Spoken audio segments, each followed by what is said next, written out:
Hey guys, have you ever been camping? Yeah. You have? Like true in a tent camping? Yeah, like in a tent outside, like not just in your front yard, but like actually somewhere in the wilderness in a tent camping. Yes, of course. You have. No. Really? Not in a tent. I've done some of like the camping cabins. And not like glamping. I mean like a KOA ones where it's like a one room with a bed in it. That's about as good as it got. And I think this is amazing. I had no idea we were going to start with this.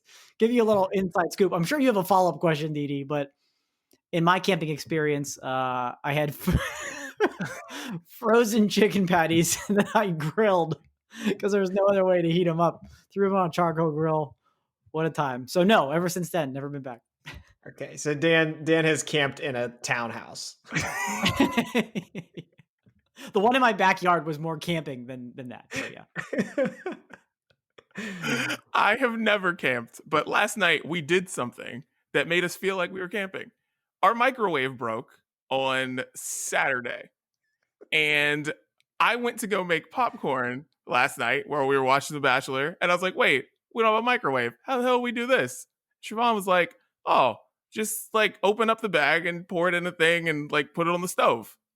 I was like, this is crazy. So she does that, and I was like blown away, completely blown away. And I was like, this is like we're camping, because I've never been camping. I was like, this is like we're camping. And she's like, no, it's not. There's no stove. But that's honestly, I was like, this is what it was like back in the old days, you know? They made popcorn with a stove. Over the fire. Yeah, just old school way. Wow. I hate to break it to you guys, but I've been camping a lot. And I've never made homemade popcorn at a campsite. You know, popcorn and talk about The Bachelor. Come on. Modern day camping. Yeah, that's never been my experience. Hey, well, let me put the frozen chicken patties on here first, and then we can do the popcorn, and then we can throw it around the fire for a couple of stories. That's camping with me and Dee, apparently. Yeah. But what do you do when you're camping then? If you don't make popcorn on the fire, like what do you do? Like, what is camping like? Because I have no idea, which is why I'm asking this question to, I guess, just Chris, because Dan doesn't help. No. Camping, in terms of food, it's not terribly different from like a tailgate, because you normally bring like a small propane grill, and then you can make like burgers and hot dogs and stuff. You could also just make a fire and then roast a hot dog. I've done that in an actual campfire, but yeah, you know. But no popcorn. No, there's no. I bet you Didi, I bet you they're roasting popcorn over a hot fire at those Coachella camping sites. That's where they're camping out with popcorn there for sure. We don't even do that though. We don't even do that. We've been there 4 times. We've never even discussed it. No, never. I'm not camping. I'm not the camping type. I feel like anyone who knows me knows I am not the person who's going to be out there camping. Like, that's not me, which is why I honestly thought like camping was making popcorn on the fire. Yeah, with fire. I associated that with camping. I don't know how. Yeah, I don't know. You're going to need to bring some equipment with you if you want to cook popcorn on a campfire. Yeah, I'm never camping. I know nothing about it. Well, guys, let's start the brunch breakdown. What's up? It's Didi out here in Los Angeles. We got Chris and Dan in Pittsburgh, and we have a great show, guys. And I have no idea what's going to happen tomorrow, so everything we say might not matter to you, just like it did last week. We're going to talk about, we got 2 questions that Dan is going to ask. We'll keep it a secret. # Dan's Choice coming back for the brunch breakdown. We'll be talking about Nickelodeon saving football broadcasts. That's right. Talk about that coming up. And also, we're going to talk about if we could stage a coup on anything, what would it be? Because, some stuff happened last week. I don't know if you guys turned on your TVs or not, saw some stuff, but, we'll talk about that. But, guys, let's first get it started with the way we love to get it started. Brews Day. Chris, get us started. What are you drinking this week, sir? All right. Well, I am once again not 100% sure what I'm drinking because if you've listened to any recent episodes, number one, I'm too scared to go outside. So I don't go to beer pickups anymore. I certainly don't go to restaurants or bars. So I'm left with all of the stockage that I made happen in my beer fridge before things got really, really, really COVID bad. So I have another German beer. It says... The German streak's alive. I'm done with the marshmallow. The German streak is alive. I didn't have time to look this one up, so I don't have any fun facts about it. It looks pretty intense. It's called Turbo Prop. It's an Imperial Pilsner, which I don't believe I've ever tried an Imperial Pilsner before. Interesting. And it says Propeller Beer on it. That's what I'm drinking this week. That's all the good stuff that I got for you. It's from Costco too. Wow. Give us a first. Can you give us a first sip analysis there real quick? I'm very interested to hear something. Break it down for us. What's in the nose? What do you get? I have no clue. Sophisticated palate. Does it taste like beer? It's a beer.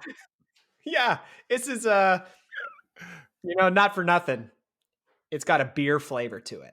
Okay. That's step one. That's the first check. Yeah. There's no marshmallow. I can confirm no marshmallow. But we'll give it a try today. And boy, oh boy, do I hope this vaccine rolls out quick because I am running out of beer over here. Boy, I hope for you too. And if that taste changes throughout the episode, please, if you can give us something else, would love to hear that. But We'll go with it's a beer. Okay. Well, Chris is drinking a beer. All right, Chris, we'll bring the beer to the camping site then. I think Didi and I will take care of the beer when we go camping. That works. You can take care of everything else. Literally everything else. I'm bringing the popcorn. Don't worry. Right. I got the beer. I got the popcorn. Yeah. All right, boys. Well, since I was talking about my watching of The Bachelor, I was drinking some rosé last night, so I brought some to the brunch breakdown. Little Sophia Coppola rosé that I was drinking during The Bachelor last night because, it's my thing on Monday nights, and it's hell of a season, guys. Hell of a season so far. 2 episodes in, some real crazies, and some very fine women on this episode, on this just season of The Bachelor. So check it out. Sophia Coppola rosé. If you're running through your aisle looking for some wine or some rosé, grab some Sophia Coppola. Trust me on that one. Rosé and popcorn. That's an interesting little duo there. Oh yeah. Yeah. That's how we get down. I mean, on Monday night, I'm watching Monday Night Raw. I don't know if that would really go super well together, but maybe there's a future in that. I appreciate that. Raw boys, rosé. I don't know.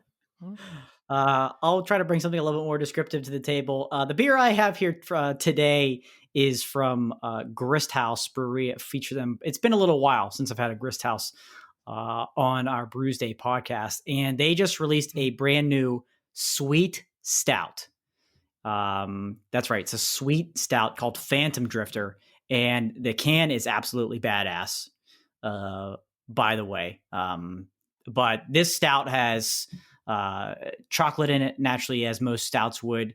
You've got vanilla and a lot of hazelnut in this, which really, really makes it kind of unique and interesting. I think hazelnut's often a difficult flavor to get through in stouts in particular. Usually either it's coffee or chocolate can overpower anything in a stout, especially hazelnut, but they really were able to get the hazelnut to come through here. And it's interesting because it's only a 4.9 ABV. So I'm thinking to myself, there's no way in hell I'm drinking a stout on a Tuesday afternoon as we record this, because we're usually in the 9, 10, 11 range with the ABV. But this drinks like a porter. It drinks really easy. It's really smooth. And I like it. I like it a lot. Grist House they almost never miss on anything that they do. And this one's pretty unique, how it can pack a lot of flavor, yet it's still, I don't want to call it thin, but it is smooth, and that low ABV makes it very drinkable. So Phantom Drifter from Grist House is what I got for us here today on Brews Day. Nice. Phantom Drifter would be a cool band name. Ooh, I love that. That'd be a great band name. Yeah. Yeah. I like There's that. a lot you could do with that. Probably You an guys emo have- band, but a band. Yeah. You guys have some great cans this week, I will say. Great cans this week. It's The beautiful. can art is just beautiful. That's beautiful. It's just look at that. Beautiful Yeah, can. both of it. Yeah. Beautiful can. I've got like Can a art, half dirty underrated. glass from my kitchen. Underrated art. Yeah. Well, boys, cheers. Cheers. All right. Well, Oh yeah. let's get some stuff off our chests. Very excited about this one this week. So I will get started. All right. Guys, again, I love coronavirus. All right. I love it again. Quarantine and coronavirus, I really think is saving families. I think it is. I think it's saving friendships. I think it's saving families. I think it's amazing. Here's the reason why. Last week was wild, okay? Because of what happened at the Capitol and just other stuff. And it led to a lot of people saying a lot of really dumb things on the internet.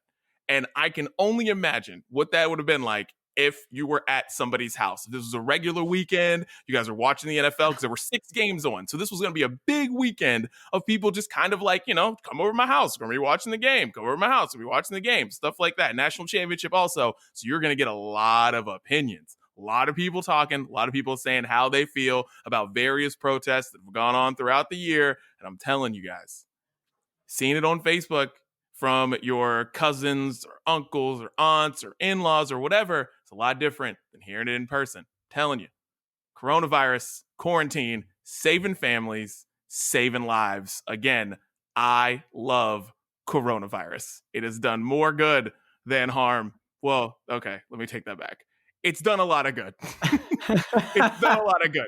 Done a lot of harm, but it's also done a lot of good. Because in 2022, when we all can see each other, no one's going to be talking about any of this. No one's going to be talking about any of this stuff. But right now they are. And they were last summer too. And I'm telling you, coronavirus saving lives. So shouts again to Corona. The only podcast that'll guarantee that content each and every week. Yeah, at this point, I don't want to speak for Dan, but I think I know where you're going. you're putting us in a hell of a position over here, Didi. Because like, normally we do the opening thing and like you rant something and then everybody says something back. I don't know what me and Dan are supposed to say about your love of coronavirus, but you know, you're consistent. I don't know what I want you guys to say after I say that, because it is kind of awkward. Even when I'm like talking, I start to think like, wait, I shouldn't be saying this way. Yeah. But I'm telling you, just if you think about it, coronavirus, it's saving families and friendships. It really is. No further comment. Chris, how's that beer over there you got? German, you say? Yeah. How do we change the subject? Yeah. Go ahead, Tris. Transition out of that one. Yeah. Chris, get it off your chest. I'll bite the bullet here. Okay. I would like for people to stop trying to predict like when the sports are going to be shut down or how long they will or won't last. Hockey's about to start. Basketball, the NBA just started. College basketball recently started. And I've seen just way too much about like, oh yeah, but how, when are they going to get shut down? It's not going to last forever. All this stuff. And like, why? Why are we going there? Can't we just enjoy the fact that there's like new live entertainment? Because there's there's very little of that elsewhere outside of the sports world. Stop trying to rain on people's parades. I'm super excited. Hockey's going to be back. That's my favorite sport. What is going to happen. Games are probably going to be canceled, right? Or rescheduled. Players are probably going to test positive and miss games, just like every other sport. But you know what? Every other sport has played an entire full season. And if they were able to get college football to have those kids play like 12 games like Alabama did, or 13, however many they played, you can bet your bottom dollar that these paid athletes are going to play a full season, whatever that looks like. I don't know. And it's okay to just enjoy it. Like, I get a lot of people are still freaked out about all this stuff. They're scared. And maybe that's a way to like kind of get some of that out, but it's okay to enjoy it. And I'm very much looking forward to sports coming back. And I think that's like probably the better mindset. So that's what I have. I like that. Yeah, I'm hearing a lot of that too, especially with the way that things have started with the NBA. And like you said, Chris, the NHL not that far behind. I feel like we've already been through this part of it with the restart. And so just to have it, like, it's the new reality. Like you said, games are going to get canceled. Games are going to get postponed. Let's not project so far into the future where we're then predicting when it's going to get so bad it has to be shut down again. Could it happen? Who knows? It's possible. Anything's possible at this point. But it's nicer to just kind of live in the moment and realize we weren't that far long ago where we had no sports whatsoever. And all of these leagues and things are doing what they think is best and trying to be safe as possible to try to restart these things and have them finish their season, which, like you said, everybody's been able to do so far. So positivity. I love it. Yeah, I'm with you on that, because it's kind of annoying. It was interesting in the summer, when it was like when we were first going through this with the with the NBA, with the NHL, and I was like, oh man, how long are they going to be able to do this? How long are they going to? And with baseball, how crazy that whole thing started, and then they kind of figured it out until the end. So I'm with you. I wish people would kind of stop speculating, because I think the professional sports, I have my issues with college. I don't know if I think they should be playing, but like, there's too much money on the line. All these things are going to be played whatever way they do it. Like, the NBA just released all these different new things that they have with like cool down seats and and like you have to wear a mask when you get taken out of the game after like 5 minutes or something like that. And I don't know. It seems like they're just going to put them in sumo suits, or they're going to put them in bubbles, and they're like, we're getting this money. We are putting 72 games on television, and we are going to get this money. So like, it's our reality now. It's like, what's going to happen, and hopefully next season we don't have to have all these conversations. But it's pointless saying they're going to stop, because they're not going to stop. It's not stopping. They're not. Yeah, and it sounds like a lot of the leagues that are just starting up now, like, they already know they're going to end up losing money this year, but you better believe they're going to try and make that, minus number as small as humanly possible. So 1,000%. Just enjoy the sports. Enjoy them. I know I am. I'm with you on that. I love it. Dan, get it off your chest. Beautiful transition. Speaking of enjoying sports, I don't think many people were able to do that Monday night. And I really, really wanted to get off my chest to go into this whole I told you so with Ohio State. It was a blowout. You should have watched Monday Night Raw. They were throwing fireballs in people's eyeballs. It was a way better watch. I think I predicted something like, yeah, check it out. I'll send you the clip. I think I said something like 56-10 and it's going to be over. Whatever, 52-24, close enough. Thanks for coming. Game would have been closer with Clemson in it. But I'm not going to go there. I'm actually not going to go there. I wanted to go a whole rant on it, but I'm not. I had to say that. So going to the world of television, subscription services are everything now, right? People are cutting the cord. Netflix is dominant in that market. Hulu, Amazon Prime, YouTube TV, the list goes on and on and on and on, right? And a lot of those have been to provide exclusive access or new things, right? Disney Plus, for example, you're getting exclusive access to old Disney movies and things like that. Some of these other things, in Netflix, you get Netflix only made shows and things like that. But a recently released streaming service last week, Discovery Plus, was just released. And if you've watched any channel hosted by that family of networks, which is a number of them, HGTV, the Food Network, Discovery, National Geographic, the list goes on, you have seen that promotion loud and clear and blasted in almost a quarter of your television screen while watching any of those shows. So you know it went live. The problem that I have with it is that they're now taking some of my shows that I pay cable for and taking them off and putting them on their subscription service. This is where I have a problem. I will pay for exclusive content and new content, things like that. But when you take Restaurant Impossible off of the Food Network, you're going to ruin my Thursday nights for a long time. And I'm not paying extra because that's why I'm buying cable.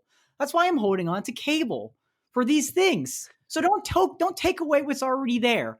Offer me new, offer me other exclusives that aren't around, but keep everything else that's on cable already on cable.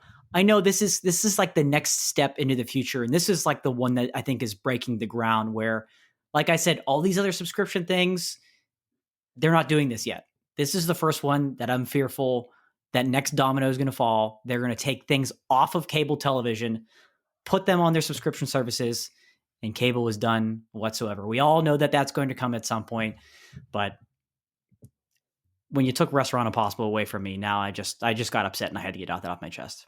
That was the final straw. That was it. Dude, you know what I hate about it is that like they've got the Discovery Plus ads so big on the screen. So like when I'm watching 90 Day Fiance, they've got the Discovery Plus ad at the top of the screen and at the bottom of the screen. It takes up like it literally takes up like a fourth of the screen of them telling you to subscribe to Discovery Plus. It's ridiculous. It's way too much. Yeah, if you didn't know, all you have to do is watch one of those channels for a few moments, and they're advertising the hell out of it. And it's what, $5.99, $4.99 a month. Doesn't seem like much. That you get access to a lot of different things. But if they take House Hunters off of HGTV and put it on Discovery Plus, then I'm going to be furious. So they would never. So again, fearful for the future of TV, and that's where we're going. We're getting there a little quicker than I want because we're all going to end up paying for individual channels or subscription services, and cable is just going to be Tony Romo and the NFL and CBS. That'll be it.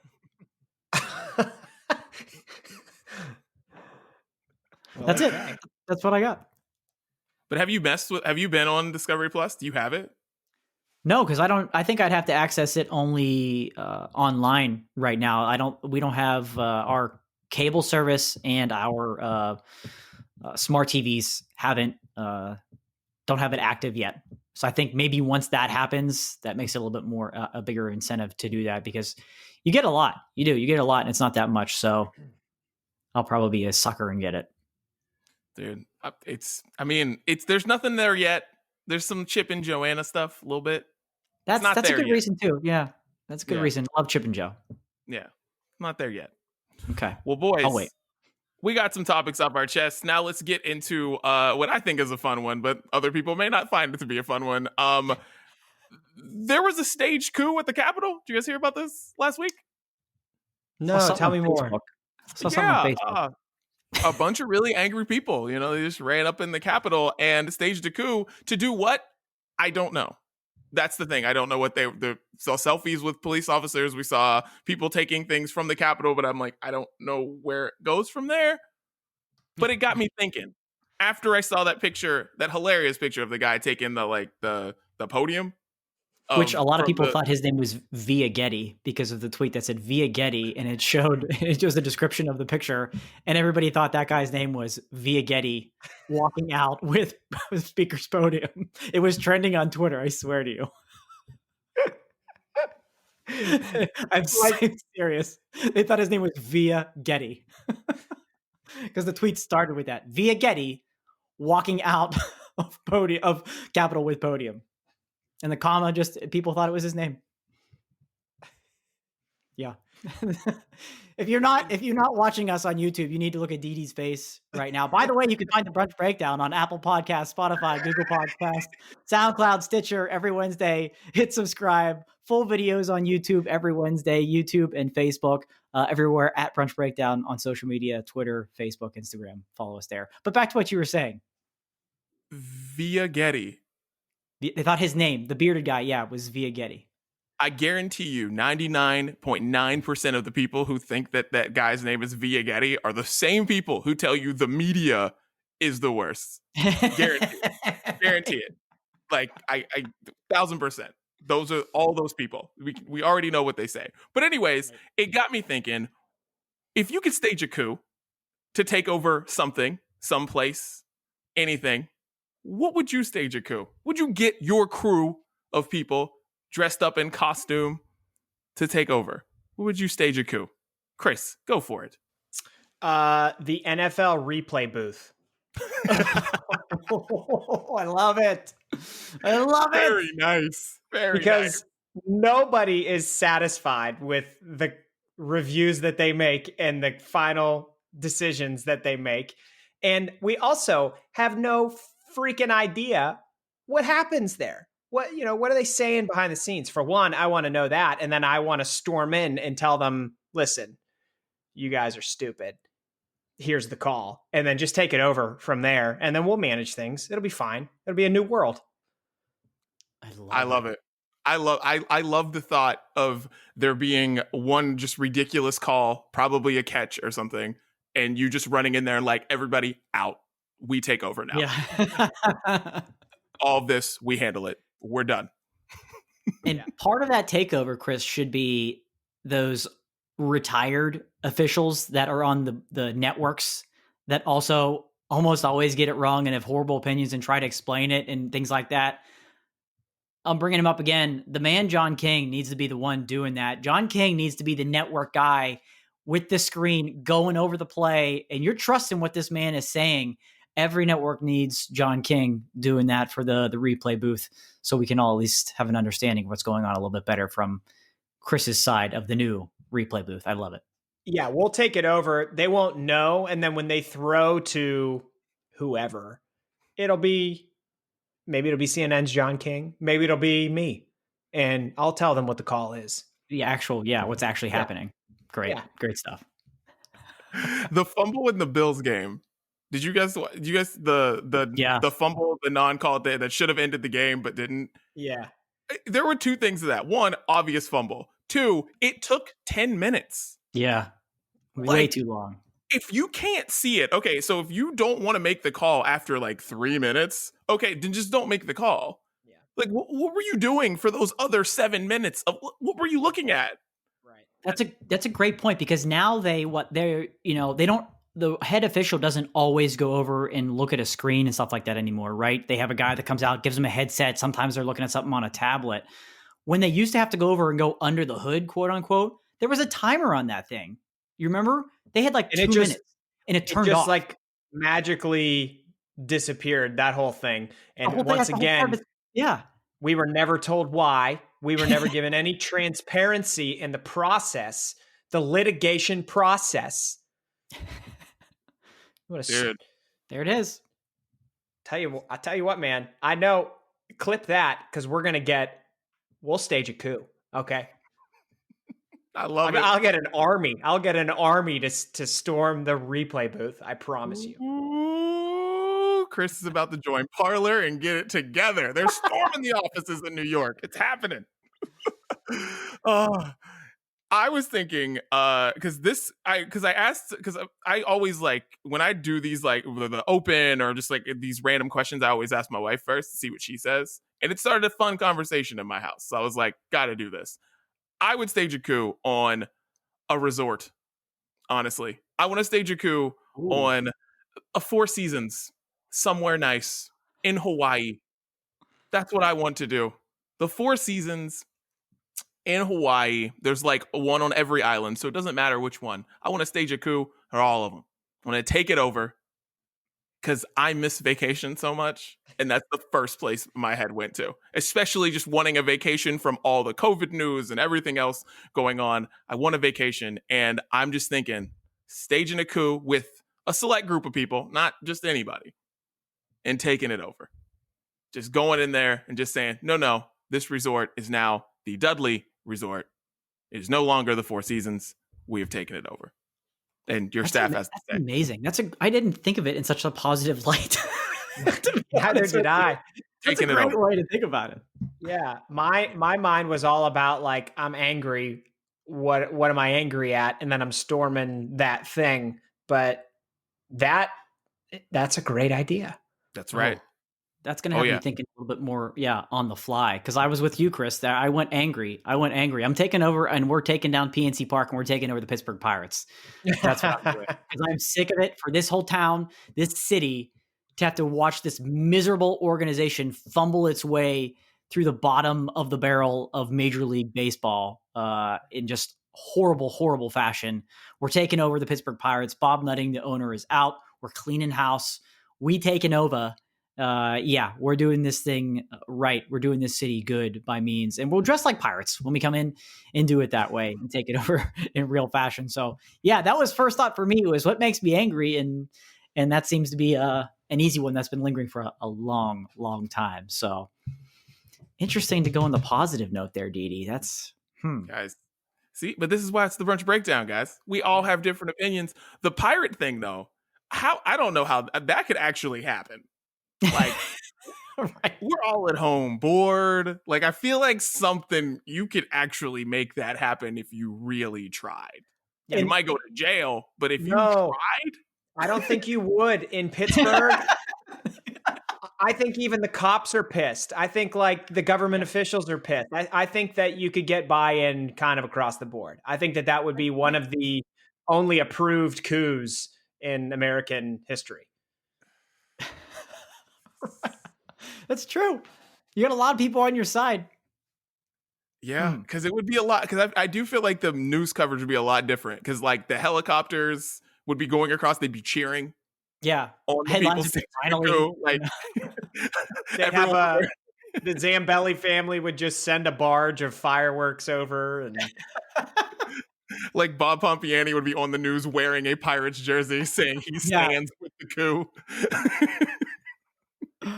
I love it.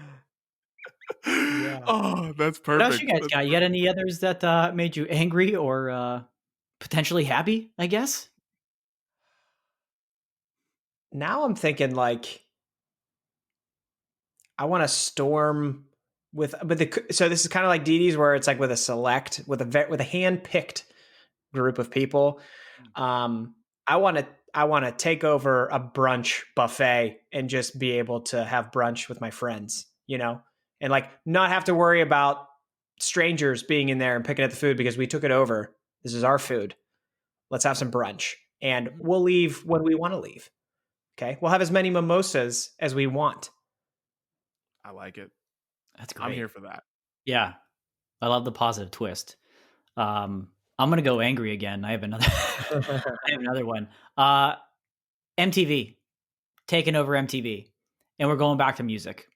I'm so sick of what's happened to MTV, and there was even a glimmer of hope. At one point, there was a sister station called Palladia, and it was phenomenal. Chris, yeah, you both know what I'm talking about. They played live concerts and music videos and stuff like that all the time. It was great. You actually got music from something with the name Music Television in the title. That has since changed. They made the switch. They just changed the name to MTV Live, and they took a lot of that stuff away, and it pisses me off. They've got some kind of lame documentaries on there. They play music videos all the time, which is fine, but it feels like more like old VH1.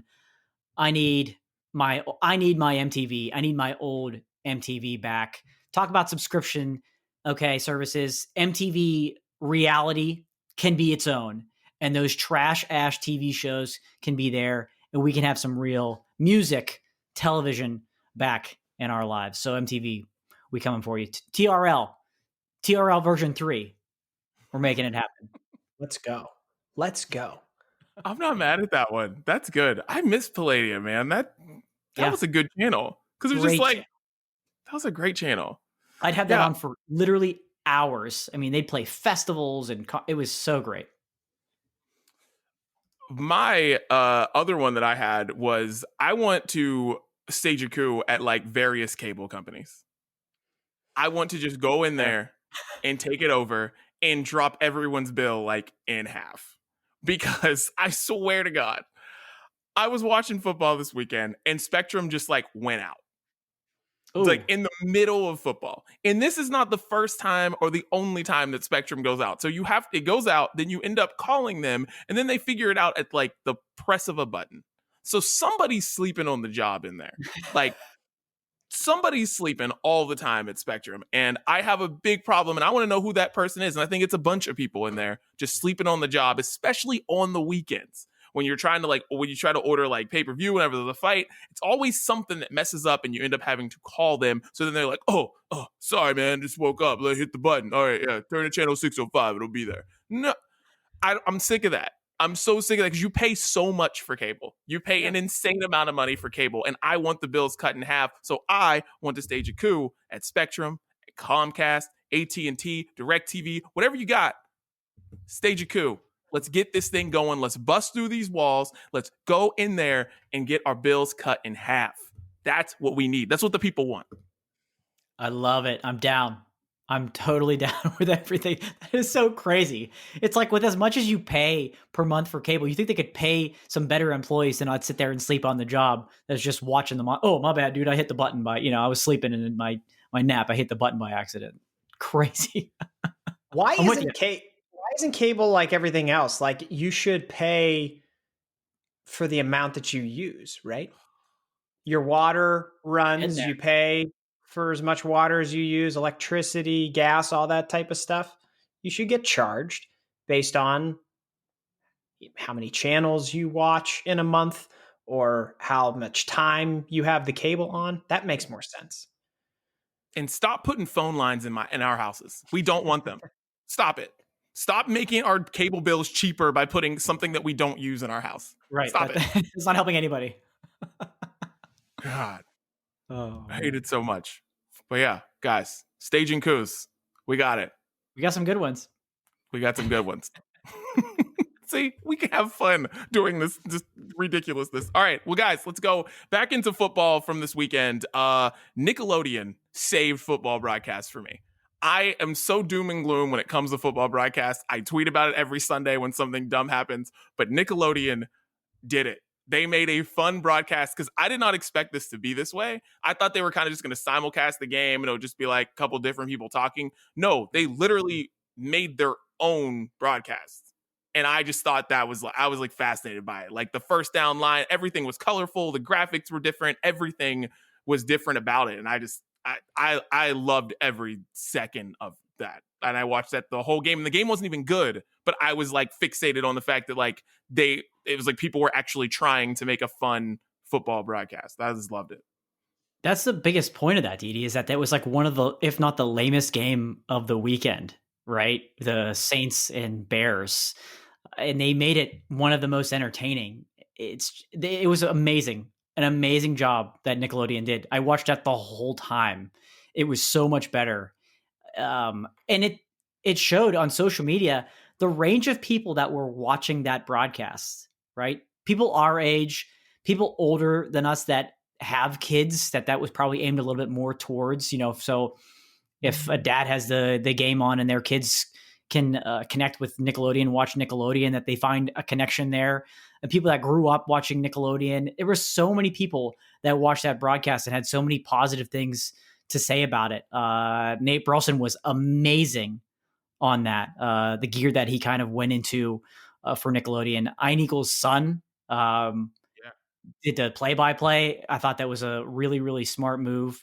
And yeah, all the graphics and just fun that they had with it was really, really well done. I think it had 2 million viewers for Nickelodeon. I know viewership was down across the board pretty substantially, actually, from last year for Wild Card Weekend, like in the 22% range down. But Nickelodeon had 2 million viewers for that game, and I thought it was amazing. Yeah, I loved it, and just for the sake of it being entertaining, but and it was like light, it wasn't in the weeds about football, which we've talked about before. But I actually had a call with one of my clients during that game, and I hopped on and I said, "Yeah, I was just watching the NFL on Nickelodeon," and he was like, "Yeah, me too." And a cool thing that he mentioned was that he has younger kids, 4 years old, 6 years old, and he said the nice thing about this is that they're actually explaining the game of football to my children. Whereas and I never thought about that before, that like we've gotten so we dove headfirst in so deep with football in these broadcasts now that like the younger generation kids who you want to become fans down the road are listening to stuff that's just so way over their head on Sundays that they don't know. Like you could not comprehend like blocking schemes when you're 6 years old watching a football game. It's not necessary. And so just that comment made me realize like, oh yeah, like they really should change a lot about broadcast based on using this as an example, because they're probably losing younger fans just because it's too much. You know, the regular broadcast is too much. And that's what I really love that about the Nick broadcast. Yeah, and because I complain about this a lot, and I think that we've made these sports like, and I feel like it's like almost every sport. We've made them so serious, where it's so stat driven and so fantasy football and so like you have to like do this and know everything about whatever. Like there used to be blooper shows. Like NBA had inside stuff. Like that's honestly the reason why I love the NBA so much, is because inside stuff came on after cartoons on NBC or while after Saved by the Bell and stuff, right? And like those shows were just fun and they humanized these athletes, and it felt like for the first time in a long time that you had someplace that we were all watching. And it was like, you know, they had young Sheldon coming up explaining like what a first down was. I thought that was cool. Nate Burleson, they were like, Gabby, the girl who was doing the color with them, she asked, what's it like to get tackled? And he was like, it's like falling down a flight of stairs. Yeah. When's the last time you know what I'm saying? Like, you don't hear that during an NFL broadcast. And I'm like, why don't you? You know, like that stuff's fun and colorful. And I don't know. I just felt really good about that. But yeah, it's like you wonder why kids are like playing video games and like video gaming is like the most popular sport and all this stuff. And it's like because like they get that. They understand all that. They're not like bored by you just constantly saying something about a stat or something about, I don't know. I don't know. I understand that. It felt good watching that. So you mentioning that, Didi, makes me think back to like when I was a kid. I would watch Sports Center because it was super funny back then. Like guys like Kenny Mayne and Rich Eisen and stuff, like they made jokes, and Stuart Scott made it like really fun. Mm-hmm. And then I remember on the weekends, I think it was like 10 a.m. Like what would follow Sports Center was the show called The Sports Reporters, where it was like four old dudes sitting around a table talking about sports in way more detail than you ever needed. And I hated it. And I would always switch off as a kid. But like we've made the broadcasts the sports reporters, and that's a problem. Yeah, we give credit and put so much stock in like Tony Romo and Chris Collinsworth for how they like pull the curtain back on the game and talk into detail. And like fans like us love that. We've been watching the game for so long, and they were giving us things that maybe we don't even completely understand, but we like hearing and getting to know more about. But yeah, the younger fan, they're not connecting with any of that whatsoever. And so for them to put this twist on it was so well done. Really, really well done. Now, you wonder what the future of that is, you know, because it seemed like it, again, got a lot of positive feedback. Is too much of a good thing, you know, a bad thing? You know, I don't know if this could be something that's done every week. Maybe it's playoffs only, and we look forward to it that way. What do you guys think of the future of that type of broadcast? Well, I thought about that when I was watching the Nick broadcast, because there was just so much good stuff happening that I thought this can't be the last time this happens. Like you have to imagine they're going to do this in some way, shape, or form moving forward. And I thought about like the first iteration of the XFL. Remember, like there were camera guys running on the field and stuff. And there was like the cam that was like floated over the field. Like that had never been done before.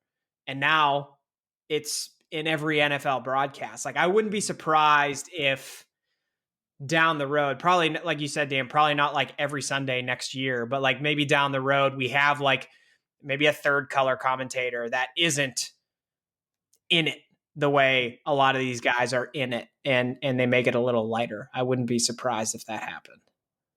Yeah, that's what I was thinking during it too. It's just like you can't. Nickelodeon is Nickelodeon. It does the slime. They have their own brand and all the stuff that they do, which I still think would be cool to do. Like, I don't know, 3 or 4 Sundays. You know what I mean? Out of the NFL season, you have like the Nickelodeon game of the week. Like, I think that would be cool. But like, I think people just need to take certain things out of it. No, I don't need side-by-side graphics with Alvin Kamara and Alvin from Alvin and the Chipmunks. Even though that was Right. hysterical. I don't need that, but like it's stuff like that people want.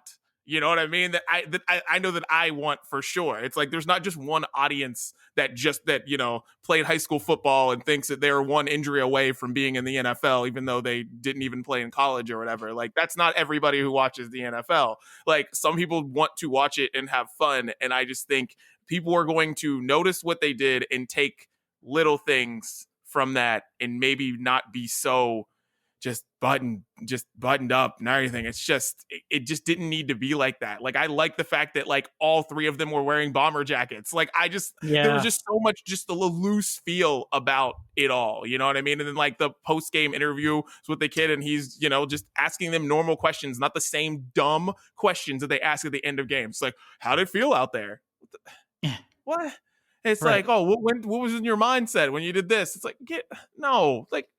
they just won a playoff game. Ask them where they're eating after the game. Like, you know what I'm saying? Like, it's just stuff like that I think made that broadcast so colorful. And I think people can take stuff from it. I think so. I hope so. Felt good. Happy you guys enjoyed that too. Well, guys, let's get into Dan's Choice. Hashtag Dan's Choice. He has two topics that he was mulling over in the group message. And you know what? I like to put Dan on the spot. So hashtag Dan's Choice. What's our next topic, sir? Yeah, two really interesting ones to pick from. But if it's Dan's choice, it's Dan's choice. And the one we're going to go with, gentlemen, is the chicken wars, is what we're going to discuss here next. Okay. McDonald's has entered the chicken wars. If you've watched any TV, you've seen the commercials everywhere about Wendy's and KFC and everybody and Popeyes and the chicken sandwich war as it is. And now that McDonald's is releasing 3 new chicken sandwiches next month, you've got all these players in the game, Chick-fil-A, Wendy's, like I mentioned. And it's just, I had this, I guess it wasn't a conversation. It was kind of an argument with good friend of the program, Brendan, who, by the way, brand new podcast that he started up. Check that out, the Legend Status podcast. He's over at Legend Status Pod on Twitter if you want to yell at him and tell him his opinions are bad, because they are. But check him out. But meanwhile, who has the best chicken sandwich of those national chains? And then we'll have a follow-up question about what you guys want to see the next food war to be over by these chains. We were doing the chicken wars. What should be that next food war? So, gentlemen, who's got the best chicken sandwich out there of these national chains? It's Chick-fil-A, and it's not close. Do something else, guys. Make burgers better. Chick-fil-A, they are the king of the chicken sandwich. There's a number of different ways you can prepare chicken. I don't know if you guys are familiar with. Yeah. Interesting. Okay. Do tell. And I feel like that's important, because I think the spicy chicken sandwich at Wendy's is the best spicy chicken sandwich. But I think the best grilled chicken sandwich is from Chick-fil-A. So, I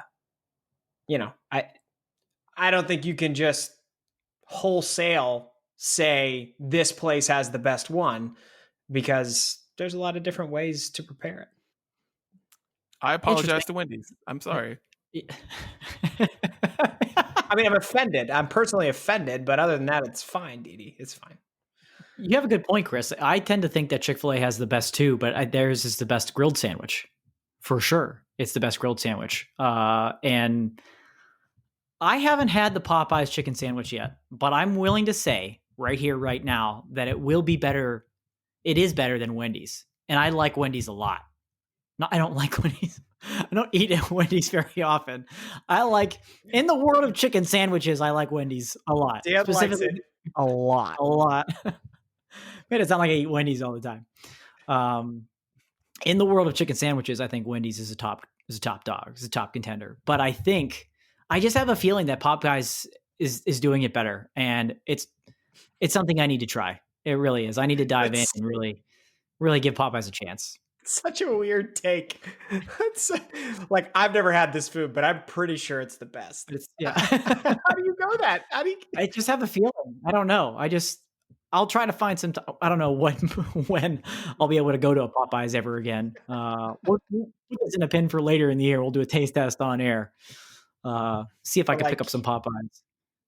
I'm willing to say it. I think it would be. I think I'll be pleasantly surprised.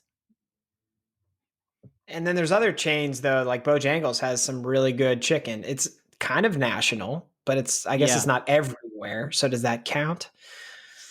I don't know. Right. Right. So interesting. So the chicken wars are unleashed. We're seeing it everywhere, but it just had me also thinking, what else? What should be the next war over? I think, burgers are done. Burgers are what fast food started with. Yeah, you already had the burger war, kind of really, and I don't even think that's over. You got the chicken war. So I'll give you my idea of what I think the next food war should be over, because we're really looking at these national chains, right? It's got to be something that you can get at a lot of different places across the country. I think it's time for the meatball war. I think it's time for the meatball war. Okay. Because I think a lot of these places can produce meatballs with what they already have in their arsenal. So the burger places, the Burger Kings, the McDonald's, the Wendy's, they've got the beef. So they've got the beef ready and they can make meatballs. This is really focused around meatballs and meatball subs, or meatball hoagies, if you will. That's how I judge a meatball the best, is when you put it between some bread and slather some sauce on it. But so they can do the beef. And then these chicken places that we talk about, the KFCs, the Popeyes, the Bojangles of the world, just ground that son bitch up, ground up that chicken.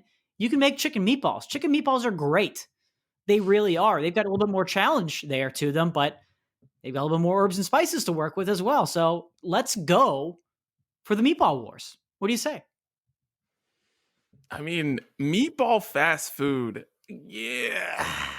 See, because that's the other thing. That's the other thing. The only place you can get it right now is like Subway. And it's not bad, but it's not good.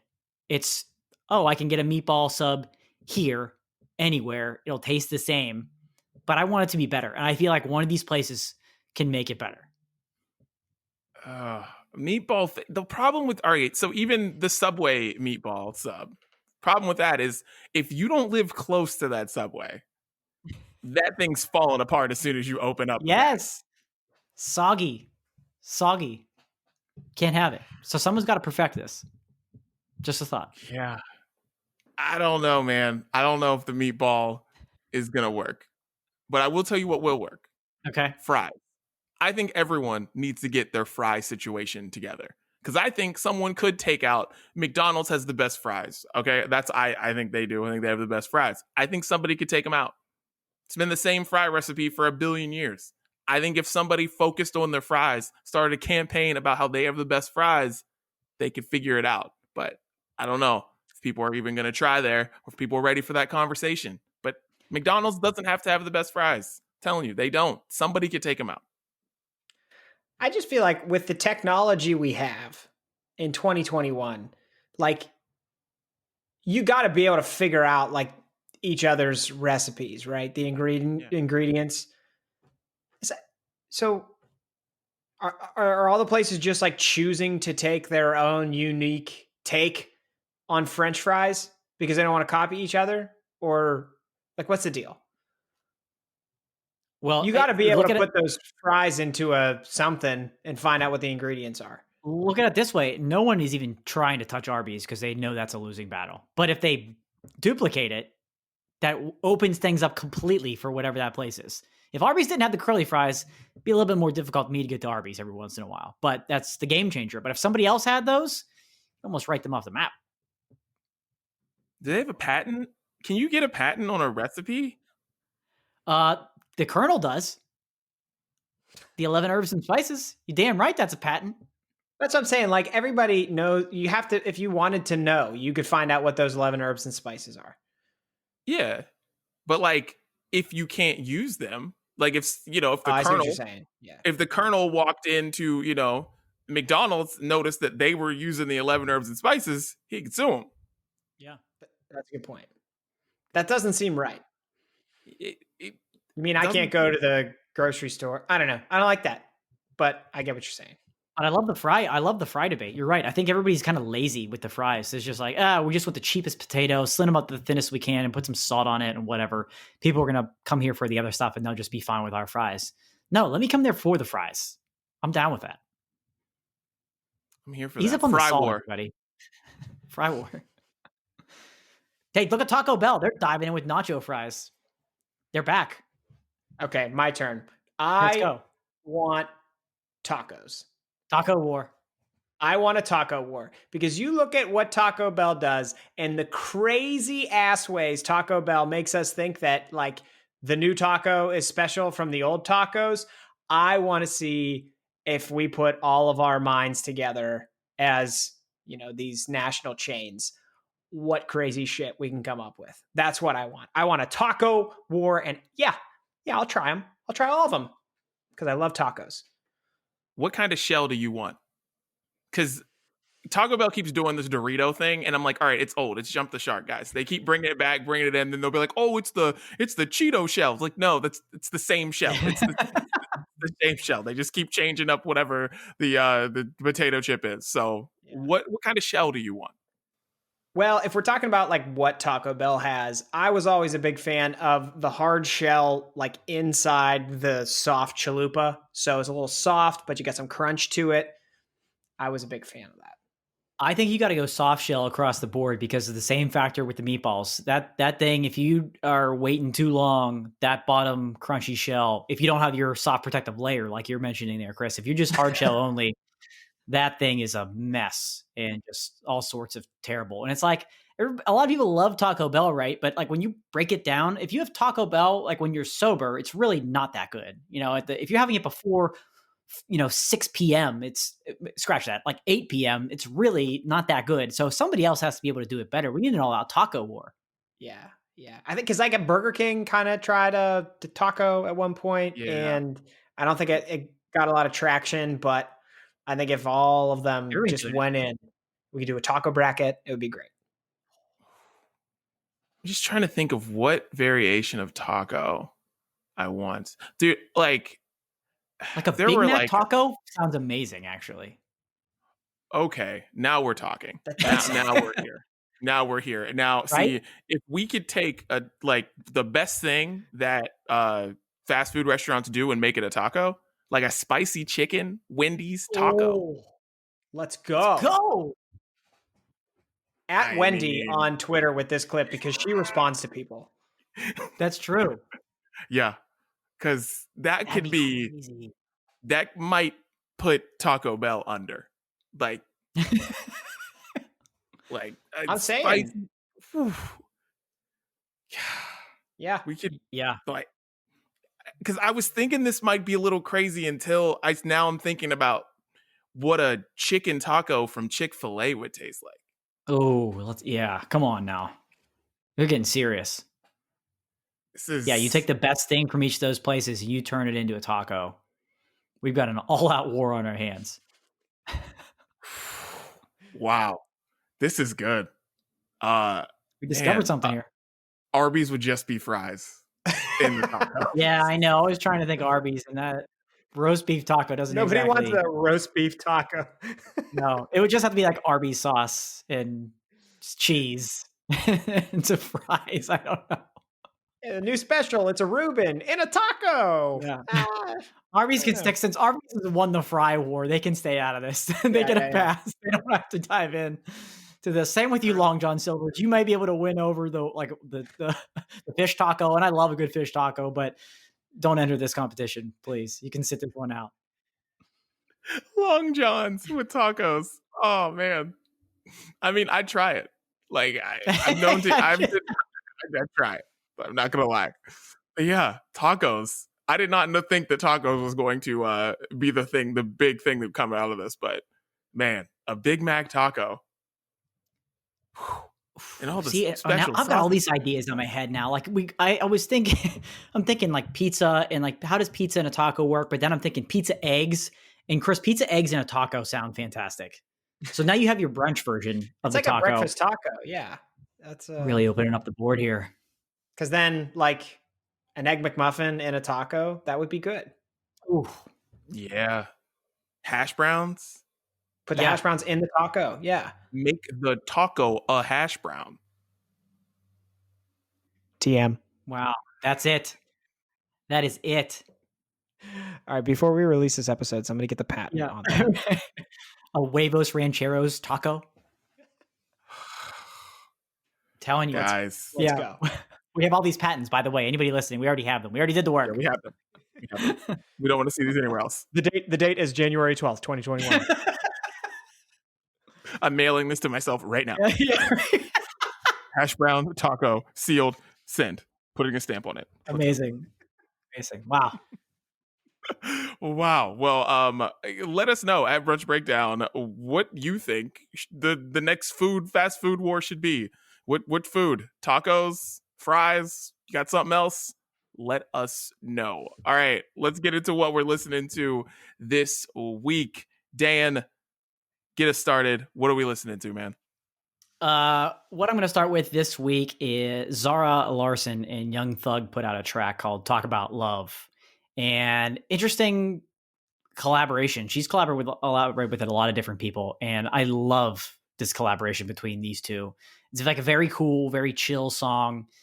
And it's interesting. It's about like the phase in a relationship, like before you get real serious, before you ask the love question of, do you really love each other? Is this thing going all the way? Does this thing have what it takes?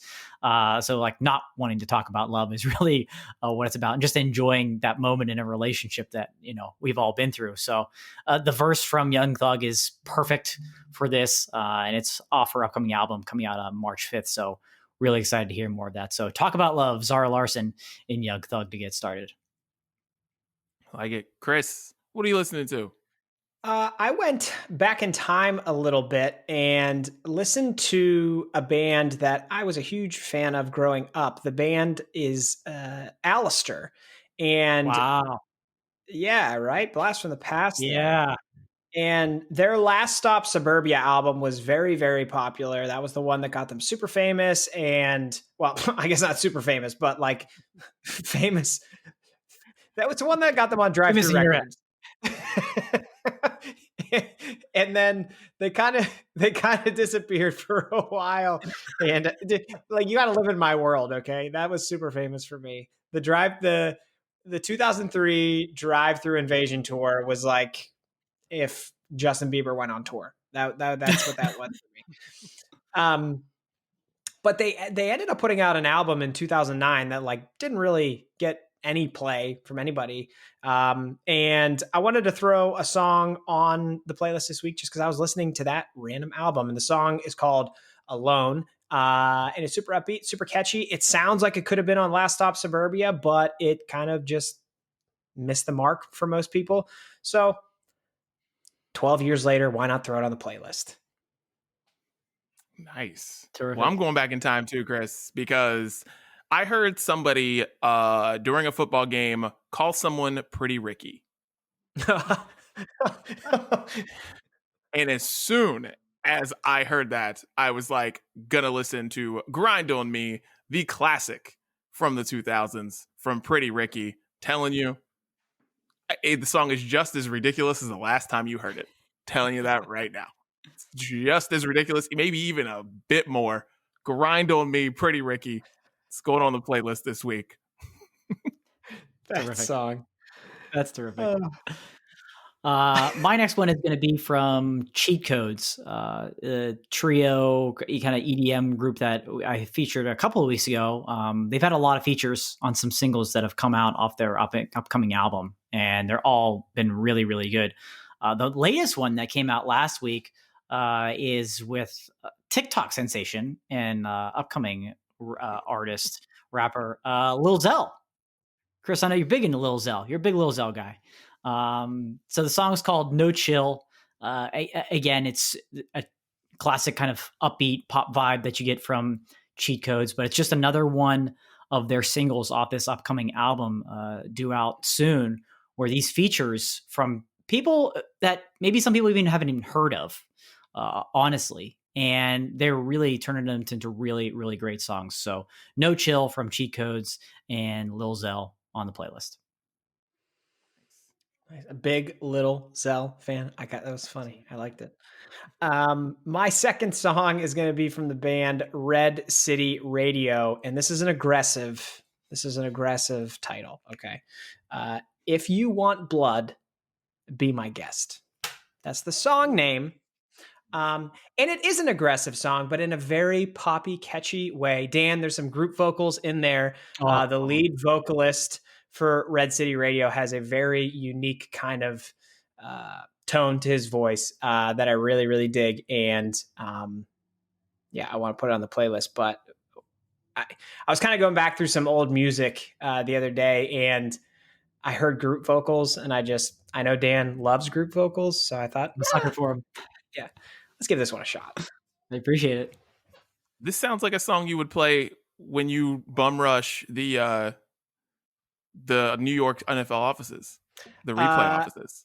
Is this a good one? The key to the hook is we don't need a goddamn thing from you.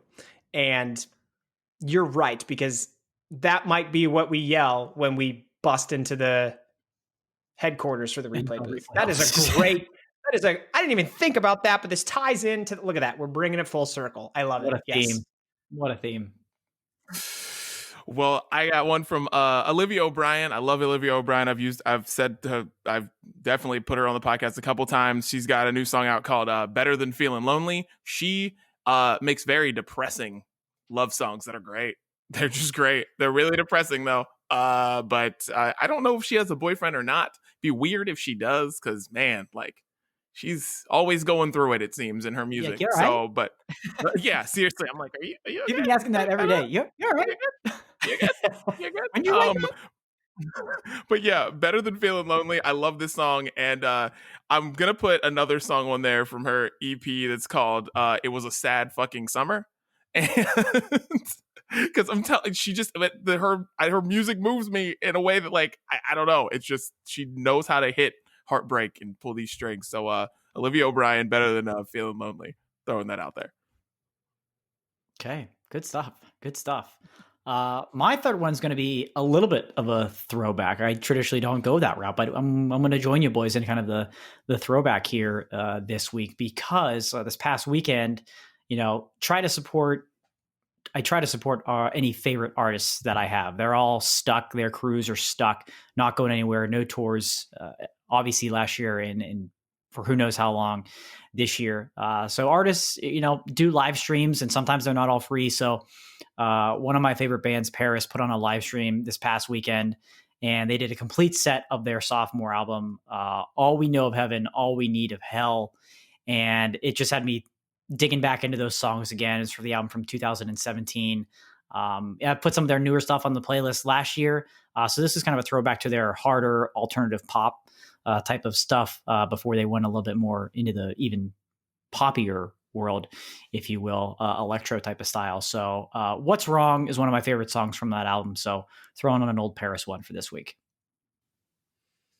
All right. Well, I'm going to, since I had one in honor of Dan, I have one in honor of Didi as well, because Didi, along with his passionate takes about coronavirus, he's also a great father. A great father and friend. He's also been outspoken about how Jason Derulo and his top 10 could go up against anybody's top 10. So I thought I would put Riding Solo on the playlist this week as the retro replacement. Because that's probably, I don't know if that's in Didi's top 10 of Jason Derulo. It's in my top 10 for Jason Derulo. And yeah, I just love that song. So we're putting it on the playlist this week. 1,000%. 1,000%. Riding Solo is absolutely in that Jason Derulo top 10, which is somehow he's turned this TikTok thing into like actually making like decent songs on there again. Like it's Jason Derulo does nothing wrong. Like, I think they said it on the Nick broadcast. They were like, do you think kids are going to know of Jason Derulo from like his singing career, or are they going to know him as the TikTok guy? Yikes. Yeah. And they were like, yeah, and the TikTok guy. yeah. And then did you hear what she said after that? Uh-uh. And she was like, it's like Dolly Parton. Like, she's known as the book lady. Yeah. Oh, I remember hearing that. Oh, she had a phenomenal was- year. It's true. T-shirts coming soon. Yep. T-shirts coming soon. All right, and gonna go to country for my last one. Haley Witters put out a song called "Fillin' My Cup." I love country drinking songs. This is a very good country drinking song. Haley Witters, I think Haley Witters is gonna be a huge star. But anyways, she's got this great song out called "Fillin' My Cup." Big fan of it. Dan, you're not gonna like this. Chris, Come you on. and Katie gonna like this one for sure. Well, Chris had one for me, so I'll take that as those will cancel each other out. So it'll be fine. Well, that is what we are listening to. Make sure you check out the Sounds of Brunch playlist on Spotify every week, updated every Thursday-ish. Dan, Friday-ish. Yeah, that works. That's usually up by Yeah. Thursday. Push that on. Yeah, Thursday's good. So make sure you check out the Sounds of Brunch playlist, updated every single week. Super good. It's a good one on right now. So make sure you check it out before we update it and when we update it. Well, guys, this has been fun, but we're going to do something at the end of this because we have a couple minutes. Let's predict what's going to happen tomorrow. what, what crazy thing is going to happen in the world tomorrow? Wow. There's no wrong answers here, because if you would have told me last week that the Capitol was going to get taken over, I would have been like, you need some sleep, man. What the hell's wrong with you? So basically anything can happen. And I feel like it always happens as soon as we hit stop record or the next day, whatever it is. Well, and part of this is because we have a habit here of speaking things into existence. And because of that, I'm going to go ahead and predict that tomorrow a fast food chain that does not sell tacos is going to start selling tacos. Wow. Okay. Not mad at it. I'm ready. Oh, I'm ready. I'm ready. Yeah. That Arby's curly fried taco is coming I with cheese sauce. Dan looks that one hit Dan. Yeah. Completely lost. Yeah, my train of thought is all over the place right now with that. Oh boy, this is this is tough. I'm trying to not predict something that's actually going to happen. I want to get ridiculous with this because if we would have predicted what happened last Wednesday on Tuesday, it would have sounded ridiculous. If you could predict that Wendy's ats us on Twitter. Speak something good into existence. Oh, well, I'm glad you said, well, you just stopped me in tracks. I was about to predict something really sad and bad. I won't do that then. I won't do that. Oh boy. I got one. You got one? There will be several. Actually, yeah, there will be several NBA games before we come back again for another podcast that hit 200 points, because people are going to be afraid to touch each other. I think that, or they might have to wear sumo like uniform costumes, so they stay 6 feet apart from each other to play basketball. But something weird is going to happen in the NBA, but it's not going to shut down. Like we talked about earlier in the podcast, it's not going to shut down. No, but gameplay is going to get weird. And I don't know how, but that's what I'm predicting that we will probably be talking about next week. Something weird happening in the NBA. Okay. Damn. I would keep going back to my negative one. I don't want to go there. Do it, Dan. Go negative. Go. There's going to be a big celebrity death before next week. It's going to happen tomorrow. Okay. And it's unfortunate. It's going to happen. Not COVID related. I feel like Dan has inside information, and I don't like this at all. Yeah. You said it way too confident. Remember that show where the guy, every day he gets the newspaper for the day in the future? Oh, yeah. Dan talked like that dude. I knew that. Like, well, this is I happening. hope it doesn't happen. I hope not. I hate that my gut went there. Well, at least we could end on a high note.